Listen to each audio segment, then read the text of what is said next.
Welcome back to Gift the Common Game. Today, in deck number 807, we're going to talk about Leinore, Autumn Sovereign. Now, this is I believe the last of the green-white human commanders from Midnight Hunt. This is the commander set. So we get, for 4 mana, we get a 0/4. At the beginning of combat on your turn, put a +1/+1 counter up to one creature you control. Then if you control 3 or more creatures with different powers, draw a card. That is an awful lot of hoops to jump through to draw a single card. It didn't sound... I did have a chance to play this deck. That actually happens more than I thought it would. So, that being said, let's get into it. Let's look at our ramp here again. Maybe a little much. I tried to use as many creatures as I could because, you know, the 3 different powers. So, we have Goldmere and Coppermere, Elvish Mystic, Wood Elves, Burnished Heart, Llanowar Elves, Core Cartographer, and then we get into our spells. You know, Soul Ring, Celestia Locket, Wildfield Border Post, Growth Spasm. I don't put this in a lot of decks, but I mean, I played it last night, and getting that 0/1 blocker was not nothing. I mean, and you know, it's a mana if you need it. Rapid Growth and Circuitous Route. Now, I did go heavy creatures. There are several cards I could have put in for card draw, you know, Beastmaster and Souls and stuff like that. But I had the Lifecrafter's Bestiary because it come with the deck. So that is what we have. I know that's not enough. But, I mean, it didn't do too bad on me last night. So let's look at some creatures, shall we?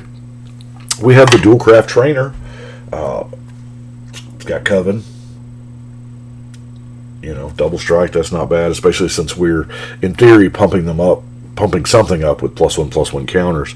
Drannith Magistrate. Your opponents can't cast their commanders. That's kind of, yeah, I mean, other things from, you know, but they can't cast their commanders. That's a pretty good deal. Brooding Sauron, because there's, I mean, creature theft is evident. Last night there was we were playing Plane Chase and it was crazy. Anyway, Brooding Sauron would have come in handy. I never drew it. The Bonkin. Now, we are dealing with a, you know, a +1/+1 counter theme here. Our commander does put one single counter a turn, and that way you've got the ability to make sure that you've got 3 different powers, right? Wall of Omens. Clarion Cathars. I like this because it's a 3/3 that makes a 1/1. That's 2 of your 3 different powers. If you've got your commander, there you go. It's not bad. Odric's Outrider.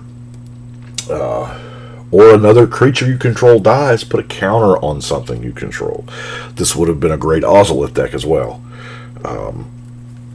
Enduring Scale Lord. Shares the counters. Mold Adder.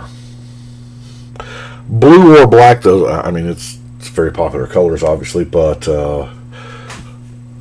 sometimes it does, and sometimes it doesn't. Custody Soulbinder. +1/+1 counter. Realm Seekers. Elite Scale Guard. Now that's not bad. Tap a creature and defending player controls. Abzan Falconer gives them all flying if they have counters. Hero's Bane. Just, it puts counters on itself and it can get ridiculously large. Verdurous Gearhulk, same thing. Before we get to the rest of the creatures, let's look at the +1/+1 counter spells. You know, Inspiring Call. It's kind of an anti-wrath and a card draw at the same time. It's more card draw, yes, I know. Biogenic Upgrade. Then double the number of counters on each of those creatures. That's pretty sweet. Death Presence. Yeah. Doesn't work against a board wipe. That's sad, but man, it is kind of beautiful. And then Citadel Siege. Choosing cons, obviously. At the beginning of combat, you put 2 counters. Then the rest of our creatures, Blight Mamba. Infect. It regenerates and it has Infect. And as far as pumping counters on something, that's pretty good. I do have one other Infect creature in Ickerclaw Mirror. Wild Beastmaster, just pumps them up. Moorland Rescuer. Other creature cards with total power X, Fey-Steed. Kind of liking this one, not going to lie. Because my plan was I attacked with this, made my commander indestructible, and then I was going to wipe the board. But in response to that attack, Jim pathed my commander, so yeah.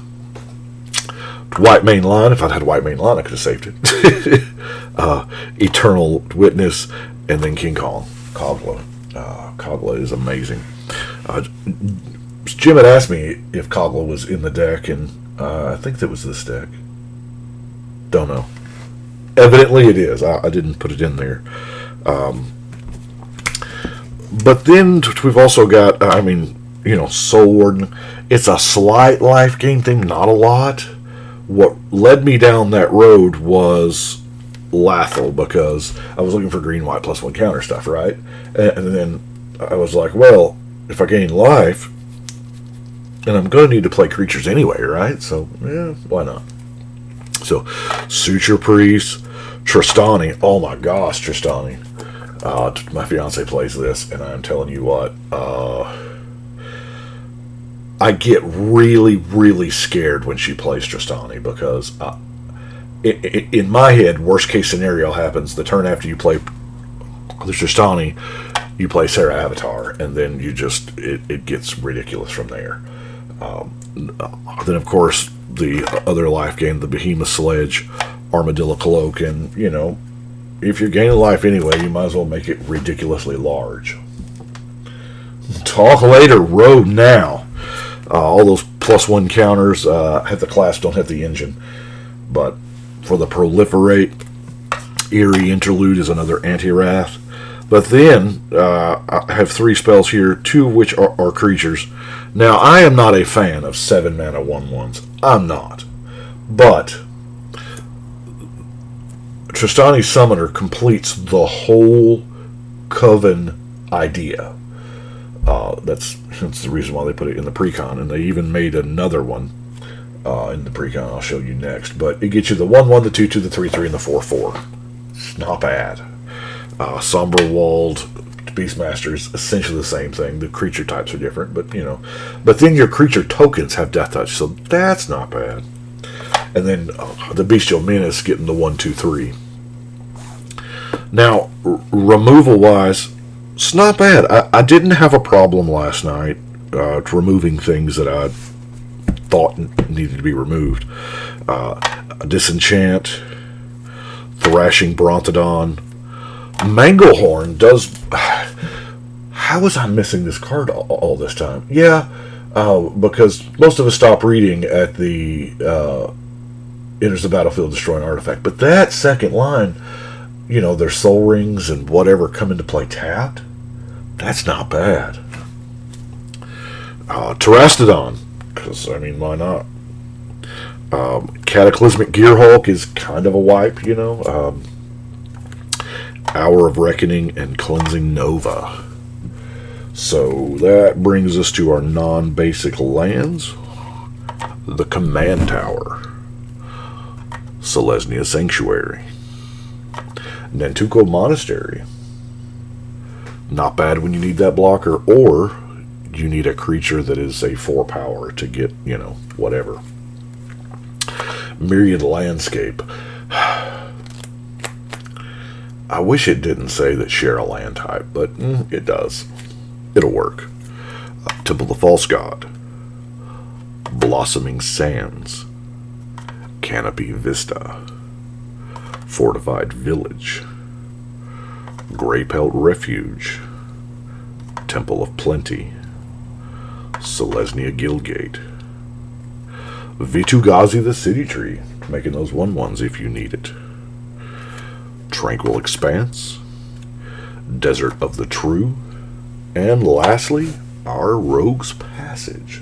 So that is Leinore. Now, I'll admit, I did have all 4 of these built, and I'm actually kind of glad that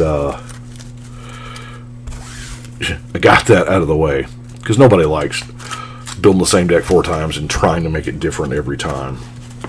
Anyway, tomorrow, or I say tomorrow, the next deck will be very, very different. Very different. I guess you can see we played last night, so we're 807 goes on the wall. And that is it for today. I do appreciate y'all watching, liking, subscribing, and I hope to see y'all again. But right now, we're going to go ahead and shuffle and cut.